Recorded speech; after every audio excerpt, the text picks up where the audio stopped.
The battlefield was quiet now. Too quiet. Smoke and plasma fire hung in the air like ghosts refusing to fade. The last of the alien war machines had fallen, their molten shells cooling in the red mud. Captain Elias rested among the ruins, half a man, half a shadow. He should have felt relief. Victory. The end of war. Instead, he felt only dread, because she was still out there. Through the static of his comms, he heard a faint, broken voice. "Human, do not come closer." He ran anyway. He found her beneath a shattered transport hull, a warrior of the Kethri, the enemy race who had once sworn humanity's destruction. Her silver skin was stained violet with her own blood.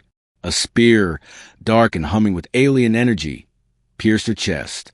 "Stay with me," Elias said, dropping to his knees beside her. Her glass-like eyes flickered weakly.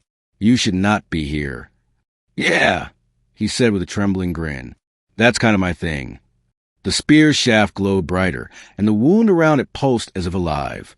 The Kethri weapon was designed to bind its victim's life force, to drain it until there was nothing left. "Don't touch it," she whispered. "It's bound to me, if you pull it free." "I don't care," Elias said. "You saved me back on Tralles 9. You took a shot meant for me. I'm not letting you die like this." He gripped the spear. It burned cold, like metal from deep space. "Trust me," he said softly. "I've done dumber things for worse reasons." "Elias, no." He pulled. A scream tore through the air. Hers, and maybe his too. Light exploded from the wound, cascading into the rain. For a heartbeat, everything stopped. Then she gasped, and he did too. Her chest was healed. Smooth. Whole. His was not. Blood poured from a wound that hadn't been there before, dark and fast. He fell back, eyes wide with shock. She sat up, trembling, realization flooding her features. No, you didn't."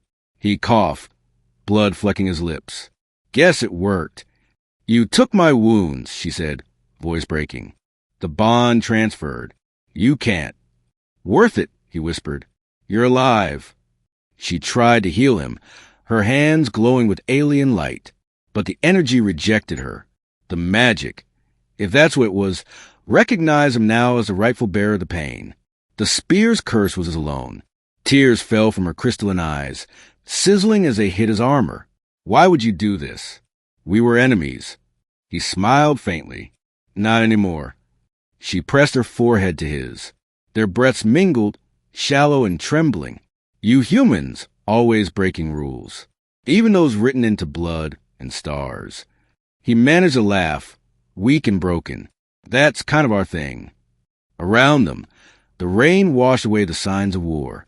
The sky burned orange, twin suns setting over a field of ashes. His heartbeat slowed. "Don't," she whispered. "Don't leave me." "Hey," he murmured. "You'll carry it on. Tell them what we did here. Tell them." His eyes fluttered shut. "We're not so different." She held him until the stars came out. When his chest went still, she screamed, not in rage, but in grief so deep it shook the air.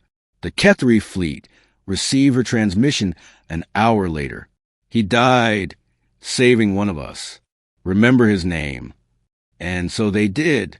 Across the stars, his name became legend. Elias Var, the human who took another's wounds. The warrior who gave his life not for duty, not for glory, but for love. On her homeworld, she built a shrine from fragments of the spear, a monument of light that burned brighter than any sun. And beneath it, carved in both languages, were the words. He pulled the spear from her chest, and in doing so, proved humanity's heart was stronger than death itself. Closing line, emotional tagline. He didn't conquer worlds. He saved one life, and in that, saved them all.